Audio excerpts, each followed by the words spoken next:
caffeine will hurt your sleep in probably at least 3 ways, some of which most people are not aware of. The first issue is the duration of its action. So caffeine has what we call a half-life of about 5 to 6 hours.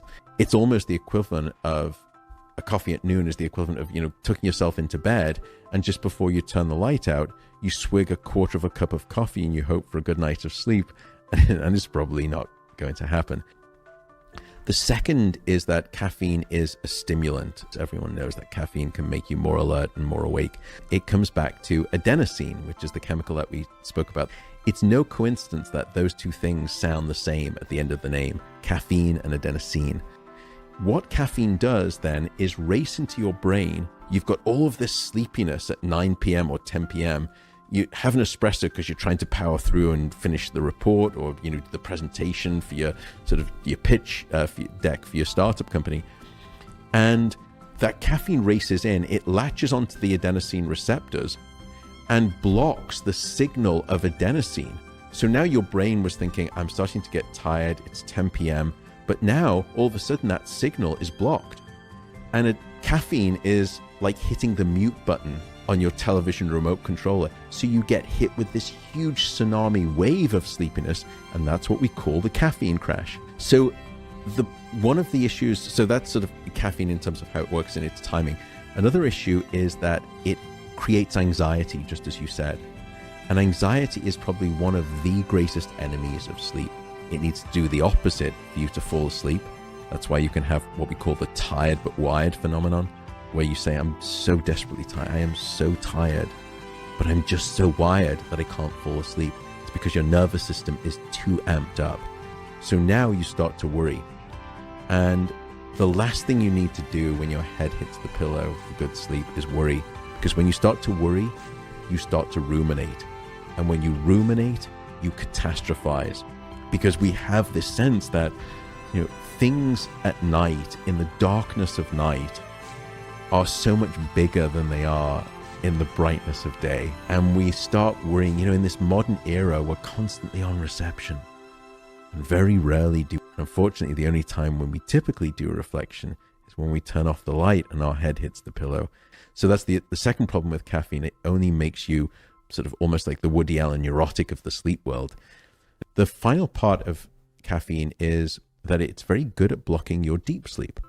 So we've done a number of these studies where we'll give people a standard dose of caffeine, let's say 150 milligrams, 200 milligrams, which is probably, a cup and a half of good, strong coffee. And then we put you to bed and we look at the amount of deep sleep.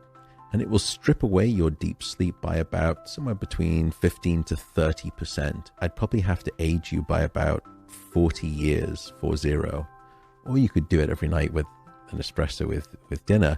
And so now you wake up the next day and you think, well, I don't remember having a hard time falling asleep. I don't remember waking up.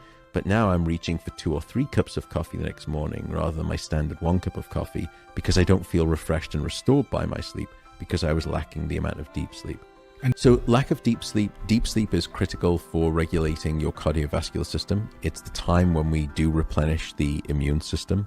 It also regulates your metabolic system, so it controls the hormones such as insulin that will regulate your blood sugar, and you will become blood sugar dysregulated without sufficient deep sleep. Upstairs in the brain, deep sleep will strengthen and consolidate and secure new memories into your brain. They will prevent those memories from being forgotten. Deep sleep is also the time when we cleanse the brain of metabolic toxins, particularly the toxins that are related to Alzheimer's disease. I am not here to tell anyone how to live their life. And after all, and the same is true for alcohol too and sleep, life is to be lived to a certain degree. No one wants to be the healthiest guy in the graveyard. I want to live life just with moderation. I want to be the poster child of good sleep. I love the smell of freshly ground coffee in the morning.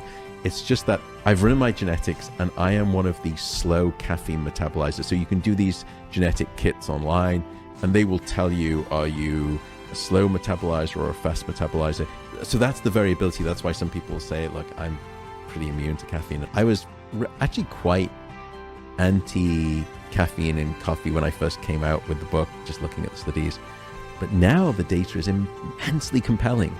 And it is so strikingly clear that drinking coffee is a good thing for you from a health perspective.